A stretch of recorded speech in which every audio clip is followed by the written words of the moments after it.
আমাদের যে রাজনৈতিক দলগুলো রয়েছে নির্বাচন কেন্দ্রিক একটা শব্দ আসলে কেন তারা শুধু নির্বাচন পিছানোর ভয়টা করে? যেই খুনির নির্দেশে এত বড় একটি হত্যাকাণ্ড হলো 1971-এর পরে বাংলাদেশের ইতিহাসে, অন্তত ওই খুনির বিচারটা আমরা এই বাংলাদেশে দেখতে চাই।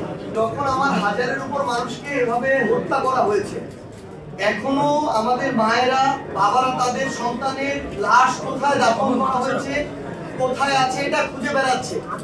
এবং সে সময় পরিপ্রেক্ষিতটা এমন ছিল যে আমরা রায়েরবাজারে সেই কবরস্থানে গিয়েছি যেখানে শতাধিক লাশ বেওয়ারিশভাবে দাফন করা হয়েছে, অথচ তাদের প্রত্যেকেরই ওয়ারিশ রয়েছে। আমাদের সামনে দুইজন মা, শহীদের মা, অঝরে কান্না করছে। আমরা আমাদের জায়গা থেকে ব্যক্তিগতভাবে আমাদের যদি ওইটুকু মানে অনুভূতি, সহমর্মিতা থাকে, তাহলে যে কেউ বিবেকবান একজন মানুষ একটু দাবি করবে যে যেই খুনির নির্দেশে এত বড় একটি হত্যাকাণ্ড হলো 1971-এর পরে বাংলাদেশের ইতিহাসে, অন্তত ওই খুনির বিচারটা আমরা এই বাংলাদেশে দেখতে চাই। আমি শুধু আমার ওই শহীদের মা যেই কথাটি বলেছেন, আমি সেই কথাটি আমার মুখ দিয়ে আপনাদের সামনে তুলে ধরেছি পুরো বাংলাদেশের কাছে। এটা শুধু ওই দুইজন শহীদের মায়ের কথা না, পুরো বাংলাদেশে এই অভ্যুত্থানে আহত সকল যোদ্ধা এবং শহীদ পরিবারের একই কথা। এবং এটি আসলে আমরা জানি না যে আমাদের যে রাজনৈতিক দলগুলো রয়েছে নির্বাচন কেন্দ্রিক একটা শব্দ আসলে কেন তারা শুধু নির্বাচন পিছানোর ভয়টা করে?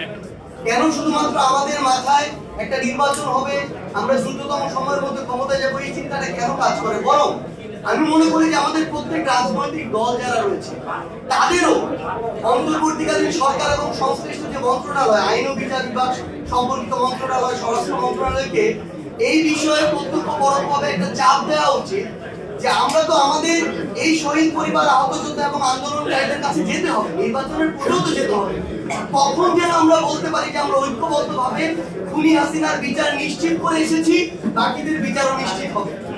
এই সামগ্রিক বিষয়টি, এই চাপটি চাপটি তুলে ধরতে এবং এটার যে প্রয়োজনীয়তা এটি তুলে ধরতে সে কথাটি বলা, এটার সাথে সরাসরি নির্বাচনকে পিছিয়ে যাওয়ার যে সম্পর্ক দেখানো হচ্ছে এটি কখনো সেভাবে সম্পর্কিত নয়।